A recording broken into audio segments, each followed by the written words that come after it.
Good morning. Welcome again to Morning Devotions. Thank you again so much for our time together. I'd like us to go back in our Bibles to the book of 1 Kings chapter 21 today and deal with a problem that every one of us faces at some point or another. When people use our name to do what they want or what they think should be done. We find the story over in 1 Kings chapter 21. Naboth had a vineyard, and the king, Ahab, wanted his vineyard. And he said, listen, I'll swap you. I'll give you land, plus I'll pay you money. I just want this one because it's close. And Naboth replied, no, this is my family inheritance that the Lord gave us. And I know what's more convenient for you. And I know that you're the king, but this is what the Lord gave us. And we like what the Lord gave us. Well, King Ahab got very upset. So his wife said, I'll take care of this. So she wrote letters, verse 8.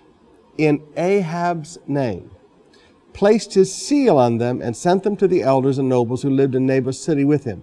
In those letters she wrote, proclaim a day of fasting and seat Naboth in a prominent place among the people. But seat 2 scoundrels opposite him and have them testify that he cursed both God and king. Then take him out and stone him to death. So they went and did it. Now, verse 15, as soon as Jezebel heard that Naboth had been stoned to death, she said to Ahab, get up and take possession of the vineyard. And Naboth the Jezreelite that refused to sell to you, he's no longer alive but dead.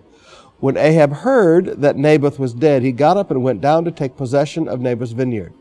Then the word of the Lord came to Elijah the Tishbite. Go down and meet Ahab king of Israel, who rules over Samaria.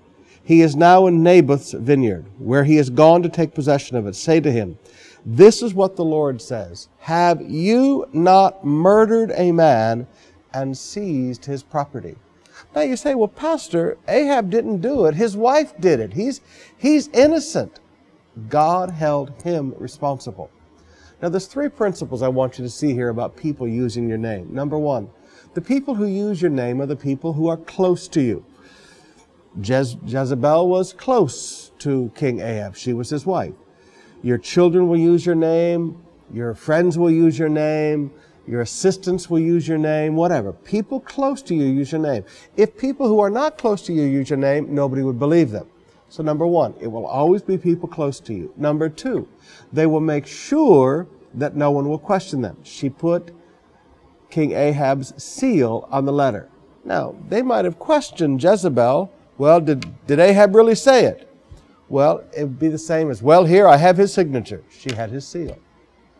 But notice, even though Ahab had nothing to do with this, even though it was his wife using his name and lying and plotting the murder, and he had nothing to do with it, God held him responsible.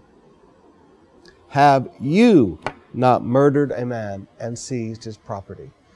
Brothers and sisters, when people use our name, people will hold us accountable. When people use our name, God will hold us accountable. Say, well, what do you do if you find out somebody's used your name and done something wrong? You go and make sure that it's taken care of, and you make sure that you in no way benefit from it, and you expose the whole thing. But if you allow yourself to benefit from it and say, well, we're going to let this slide, you're going to be held responsible by God.